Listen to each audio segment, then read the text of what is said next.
Hola amigos, el Evangelio que leemos en este segundo domingo de Cuaresma pertenece al texto de Mateo, capítulo 17, versículo del 1 al 9.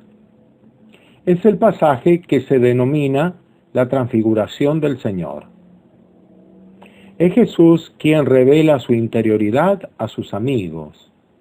Dios que se muestra sin tapujos a sus discípulos y en ellos a toda la humanidad.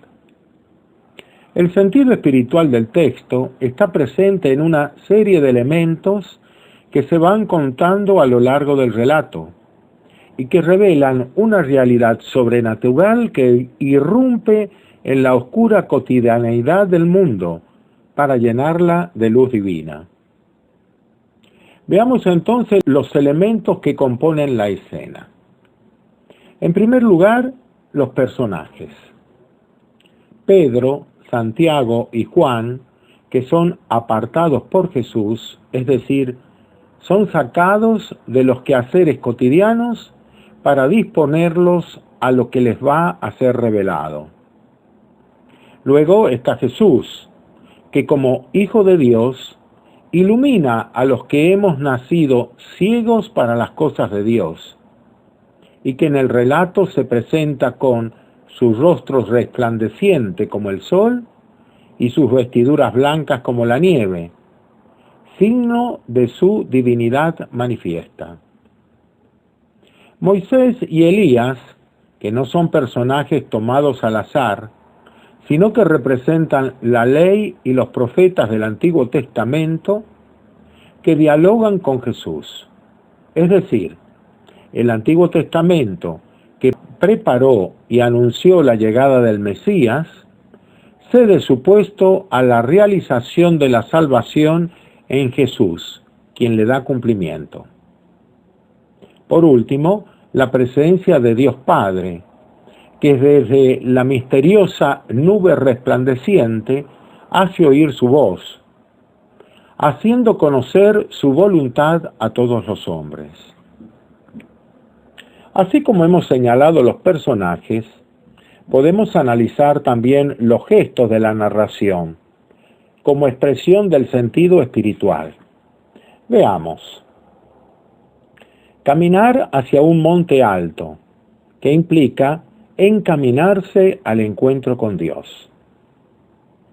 El deseo de Pedro de armar 3 carpas para Jesús, Moisés y Elías inaugura el tiempo de los corazones nuevos en la historia de la humanidad, que, a modo de templos vivos, llevan la palabra de Dios en lo profundo del alma. La voz de Dios, que dice lo justo y necesario: este es mi Hijo muy querido, escúchenlo, porque en él tengo puesta toda mi predilección. Dios, que vuelve a gritar en el corazón de su pueblo: Shema Israel.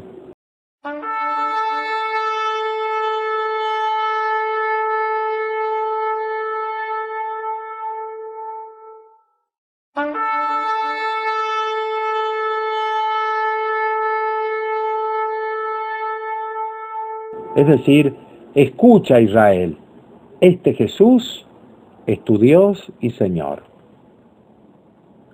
El gesto reconfortante de Jesús de acercarse y tocar a los discípulos que ante semejante anuncio habían quedado apabullados, confundidos y admirados, y que implica de algún modo ponerlos en pie para el anuncio que deberán hacer a partir de este momento.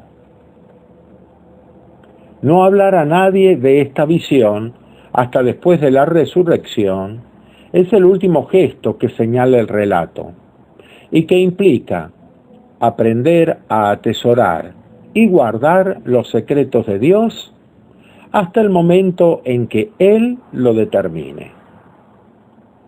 Esto es lo bello de este relato, que detrás de un cuentito, por así decirlo, muy bien narrado, hay toda una historia tejida por Dios desde la creación del mundo, que define el camino de Jesús por este mundo como el paso salvador de Dios entre sus hijos.